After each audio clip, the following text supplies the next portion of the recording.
Hello, everyone. I wanted to discuss the latest headlines about the news right now, and what's going on in Israel. What's going on with Palestine, Gaza, and Israel, and all that.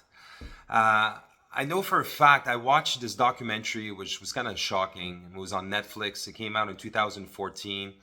It's the movie about Gaza, basically, and you see like just the terror going on there, like these children like living on the street, no house, everything is bombed. And what really struck me was how they would mention they actually had major mental problem. Like these kids were completely traumatized, but yet they're going to grow up to become adults. If that was 2014, 10 years later, let's say they were 7, 8 years old, now they're young adults. If you're going to screw up with these kids, well, how are they going to turn out as young adults if they already have trauma? They saw their brothers, their sisters, their friend die. I mean, we're going to watch a little part from this movie. في الشارع 8 أنفار. رحنا نلعب، رموا صاروخ، شفنا الدخنة واستعدنا نجري. ولاد الصغار يا عالم، ولاد الصغار، يلا الله يرحم.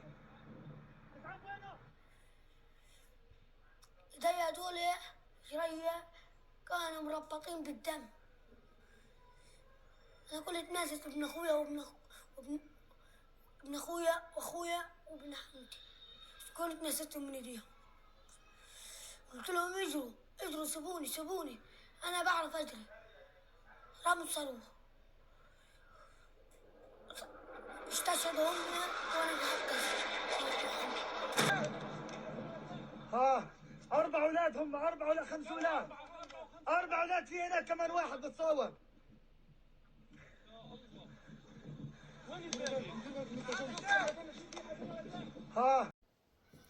So obviously very brutal what we just saw. This is from 2014.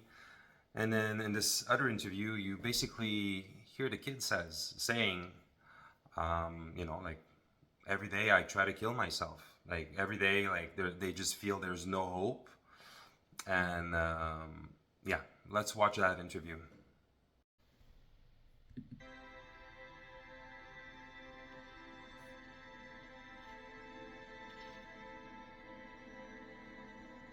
أنا بنامش، بضل أحلم بأخويا وأصحابي اللي استشهدوا.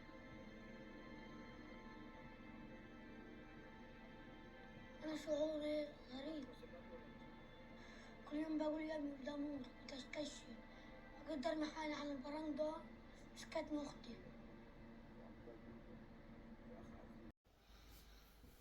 So obviously, it's pretty terrible. There was a Joe Rogan with Eric Weinstein that we watched last time, and he talks about the time that Dave Chappelle was on SNL and made a bunch of jokes about Kanye and this and that, but they were actually making fun a bit of I guess Jews a little bit and this and that. And Eric Weinstein on the Joe Rogan show felt probably it wasn't the best joke at the time because and that's in February, so from 2023. So you could see maybe even then, because apparently Israel has been in a civil war for the past 8, 9 months. So whatever's happening now has exploded on something that was happening before. So you could feel his concern in this interview, which we're going to watch right now. Before I start tonight, I just wanted to read a brief statement that I prepared.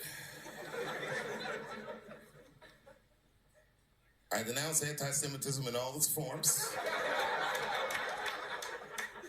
And I stand with my friends in the Jewish community. And that, Kanye, is how you buy yourself some time. I gotta tell you guys, I've probably been doing this 35 years now. And early in my career, I learned that there are 2 words in the English language that you should never say together in sequence. And those words are the and juice. Never heard someone do good after they said that. So when you hear that the Jews, and I love Dave Chappelle, but this thing he did on Saturday Night Live was not right. Okay? Yes, Jews are so fucking traumatized that we are super sensitive to anything that makes it possible for people to tell Can I jokes. stop you for a second there? Sure. He has to do that. That's his job. His job is to make fun of something that's in the zeitgeist. I hear you. That is in the zeitgeist. I know you were going to say the this. The fact that Kanye West is being accused of this anti-Semitism and Dave Chappelle is hosting Saturday Night Live. Yeah. He's got this fake letter and he goes, and that, Kanye West, is how you buy some time. That shit was fucking hilarious. Wasn't There's nothing it? not right No. about that. That was fucking hilarious. Sorry, Joe. I'm going to go toe-to-toe with you on this one. You don't think that was funny? Oh, not only was it funny, Dave Chappelle is a fucking William Tell level artist. He took his bow at an incredible distance and hit an apple off of somebody's head. So what is wrong with that? The issue is that it opens up this issue for people who are not at Dave Chappelle's level. Okay, so you made a joke about pizzas, Italians. So you have to Let me tell you a pizza. cater your joke to the dumbest people that are listening? No. So I was brought up Catholic. My mom was adopted, and when I aged about 30-something years old, we ended up getting all the DNA tests, and I discovered that I was part Jewish. I'm Polish Jewish, Israeli, and this and that. And I always, for anyone that knows me, I've always loved Jewish people. And the reason I'm saying this is that I always consider them the Michael Jordan of human beings. Like, in any level, they're gonna be the best athletes when it comes to business, when it comes to science, when it comes to doctor, anything. I always thought if you're gonna meet a Jewish person, you're gonna learn something from them. I truly believe that these people are incredible. Now, that being said, if you, let's say you would have a team of basketball, and in the team you had 5 Michael Jordan in the team, and every year they would win the NBA, and they're just the best team ever, and everyone thinks they just praise them and think they're just amazing.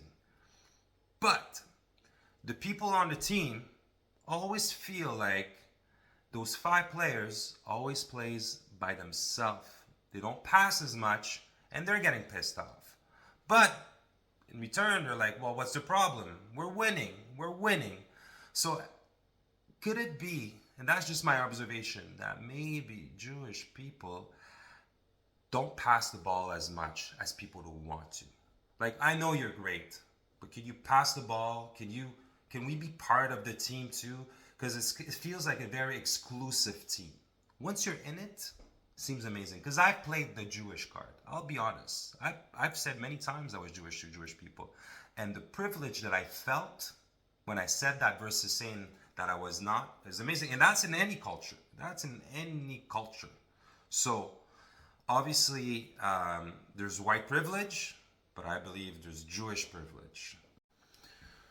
So to conclude this idea and conversation about what's going on in the war with Israel and Gaza, obviously I believe that Zelensky is probably the person that is creating this anti-Semitic culture. Obviously he's a Jewish fellow, for people that didn't know. He's president of Ukraine, and there's a hatred maybe that maybe he started with Russia, but towards the Jewish people, and this aftermath, this cause and effect is I think maybe what's going on right now in Israel, and which is actually extremely sad. And within this understanding, I think it has to do with believing in God and religion and the Torah and Hashem. Because that is very ancient. But in modern times, like anything that exists, technology, computers, science, you have to be up to date in everything. Religion is not up to date. If you're still believing in God, and if you do something bad, you're going to repent and this and that. I think that is the weakness of this bright, intelligent culture. I believe if they could put science in understanding how people, human behavior basically, I think from there there would be peace in the Middle East. So if the Jewish community are the chosen one, if the Jewish community are the Michael Jordan of this time, this zeitgeist that we're living in right now, which they probably always have been, because they're the people that read the most. They're the first people, the first culture to write everything down by the Bible, the Old Testament, and they keep reinforcing everything they've learned to become better and better and better and better. No other culture has that same type of knowledge on how to share the knowledge and the experience, so things don't happen again. But there's one thing that keeps happening, and you can see it in history throughout and throughout, is that people have always had hate for the Jewish people. But at the same time, when you're very good at things, when you're very successful, when you're very rich, the average person doesn't like that. They feel threatening right away. So if they feel threatened, already there's a problem.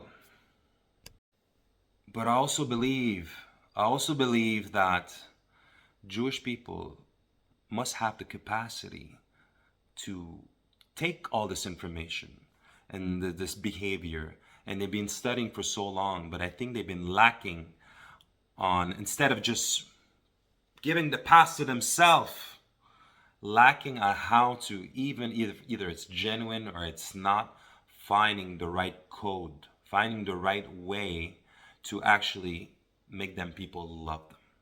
So it's like, okay, I'm very rich. I can walk around and say, hey, I'm worth a few $1 million. Or I'm just very humble and no one ever knows. I'm just a simple guy walking around and just saying to people, I'm the chosen one. For a lot of people, I understand the way they say it. For a lot of people, it's like, what do you mean you're the chosen one? I'm not special, you're special. There's a different jargon. The jargon needs to be up to date. It needs to be more modern, and it needs to be changed. It needs to be changed first of all. So to conclude this topic, I don't believe this is what's going on in Israel and in Palestine is a fair fight. If as you saw on the documentary, if most of these children already are traumatized, and most of them need to see professional help for their mental health, and they grow up and becoming adults, first of all, you just screwed up a lot of people. So the aftermath of that obviously is going to be that these people are probably going to react in a way that's probably not the most sensible. But for the Jewish community, I believe they also need to be a bit more compassionate, and they need to understand the cause and effect of what's happening. So everything happens for a reason. There's not like, hey, it's God punishing us and it's normal because we need to become better and this and that. Like I've watched a lot of rabbi talk about that it's God that's sending out all this and blah, blah, blah. There is no such thing as God doing this. It's cause and effect. They both need to really understand. Like if it was a science project, if you needed to discover the remedy for cancer, let's say, you're looking at a lot of details that both parties are missing out. So I wish them both a lot of peace, compassionate, and patience with each other. Thank you, everyone.